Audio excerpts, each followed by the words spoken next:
but I've seen videos where beekeepers walk up to these swarms like, oh, there's the queen, and they just pluck her right off. That would be great. There's a drone that just took off. So drones are the male bees. I don't see her anywhere.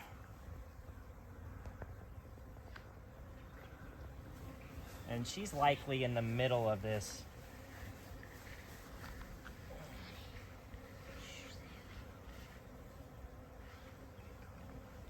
So, okay, that's fine. I'm just gonna toss them in here. Now when I do this, just so it doesn't startle you, there's gonna be bees like flying everywhere, okay? But it'll be fine. They're not worried about you. Once I drop them in here, I don't even think I need to cut this, Ben. I think I can just shake them in here, honestly. You think they're gonna sting me? No, I don't at all. I would be very surprised. Is this the angle you want me to do video? Huh? Is this the angle? Yeah, it's fine. Video? Okay. You can go ahead and shoot it now, unless you already are. I've been shooting. Oh, that's fine. Yeah, go ahead. All right, girls, y'all ready? There might be bees. Where's So- Zaylee? Zaylee! You don't have to go that far away. She's hiding behind the tractor. Come watch. These aren't African killer bees. These are not Africanized bees, Zaylee. You'll be okay. Zaylee, come where you can watch. So really, the whole point of this is hopefully the queen drops down in here. So there's either a virgin queen or a mated queen somewhere in this colony.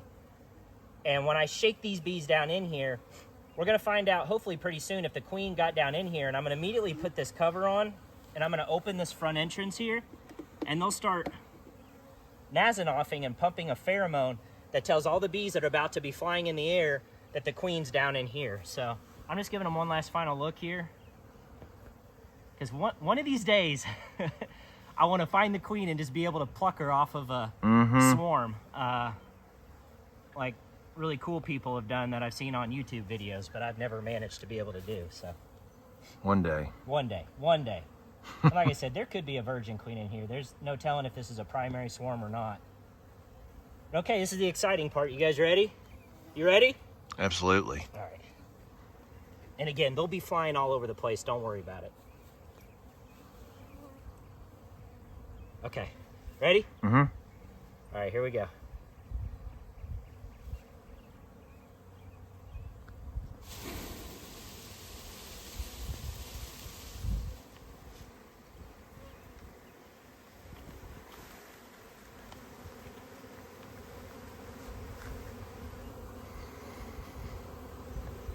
I'm trying not to squish them.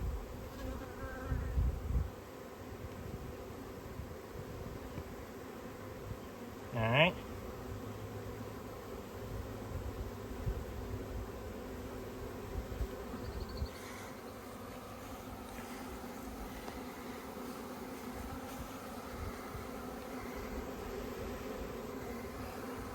So now, there's a couple in the grass here, and a couple at the front here. So if the queen made it in there, and I don't think, how many are still on the branch? You're still gonna get a couple on the branch because her pheromone is still gonna be on here. But hopefully most of them, I'll be careful where I step here because I don't want to try not to squash many. These ones in the grass here, hopefully they'll start fanning at the entrance, saying the queen is in here. So that's a good sign. They're starting to gather that way, and you should see these ones in the grass will start marching inside here.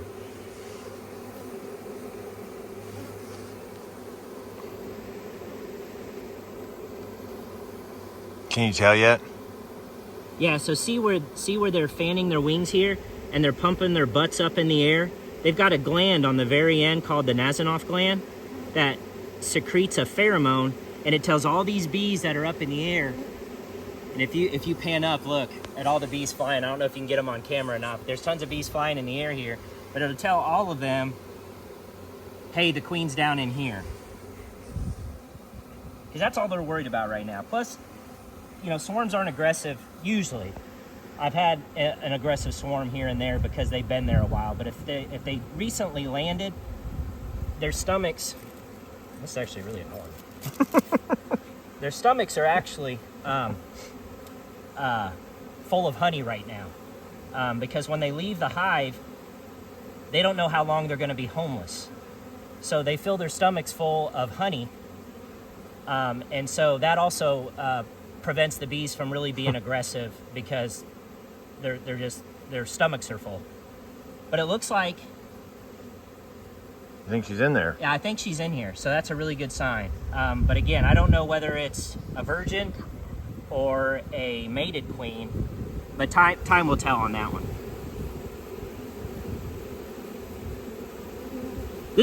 This is one of the coolest things of beekeeping, in my opinion. I know, it is.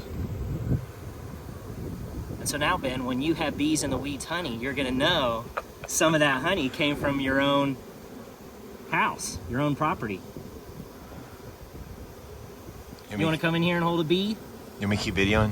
You can if you want, but right now we're just gonna wait about, Sorry, Zoe. we're just gonna wait about 10 minutes for all these flying bees to determine the queen's in here, you know, catch on to that pheromone and go inside, and then I'm gonna close them up and I'm gonna put them in the truck and take them back to the apiary. So it's as simple as that. And actually, while you called me, Ben, I got another call, so as soon as I leave here, I'm gonna go capture another swarm. But it's No way. Yeah, but it's not nearly as easy as yours. It's 20 feet up in a tree. Where is this at? So Jason Johnson's house, which is right across from the Ballardsville fire station. Right up the road. Right up the road. Yep. So on my way home, I've got another box in the truck. I'm gonna try to hive that one. So it's just this time of year. Oh, absolutely. We are peak swarming season right now. So, I mean, this morning, I sent you that one video. One of my hives was trying to swarm on me. So you can end up with 4, 5, 6, 10 swarms in one day before you know it, because this is how the bees ensure their survival. They naturally want to split in two. So wherever this colony came from, there's just as many bees, if not more bees, in the mother colony than all these bees that just left. They just... And you think it's around here? Oh, I guarantee it's got to be around here. It's probably within a quarter mile around here. Oh, so maybe it's up in your barn. Have you seen bees flying in and out of your barn anywhere? Because that would be the most obvious spot. Hopefully it's not in your house somewhere. But the most obvious spot would be somewhere very close by. Yeah, I think she's definitely in there. So see that? See how all these bees are fanning at the entrance here? Mm-hmm. And they're starting to go in, so that's a really good sign that they're clustering here. Are there any bees back there? I don't see many bees back on the tree, which you'll still see bees buzzing around for a day or two around this tree limb, but there should only be like 10, 15, 20 bees or so. And they'll eventually just fly off and either find another colony or die. They may end up dying off, yeah. But so what will you do with this? So I'm going to take this back to my apiary. I've got a home for them. So I've got a 10 frame Langstroth. So there's 5 frames in here. I'm going to pull those 5 frames. Once these bees settle down, calm down, they'll be on the comb. They'll settle down. And then I'm just going to put them in their new home. So they'll go in a 10 frame Langstroth. So I'll put those 5 frames in the center of that Langstroth, and I'll put 5 new frames around it. And brand new swarms are in wax producing mode. So these bees are ready to make honeycomb. Oh. So they will start drawing wax like crazy. So I'll put sugar syrup on top of them because that'll help stimulate their wax producing glands, which bees start producing wax, I think, around day 12 of their life. And they'll start drawing new honeycomb on those undrawn frames. I'm going to give them 5 drawn frames. I've got 5 drawn frames in here. And then, just keep an eye on them. And hopefully there's a mated queen in here. If there's not a mated queen and there's a virgin queen in here, she'll need to go on her mating flights. And hopefully she can successfully mate and make it back to the colony and start laying. And next thing you know, this colony will be huge. So if there's not a mated queen in here and something happens to the virgin queen, I'll donate a frame of eggs from another colony within my apiary to try to help these girls out and to ensure that this colony is successful. So that's so cool. Pretty neat, isn't it?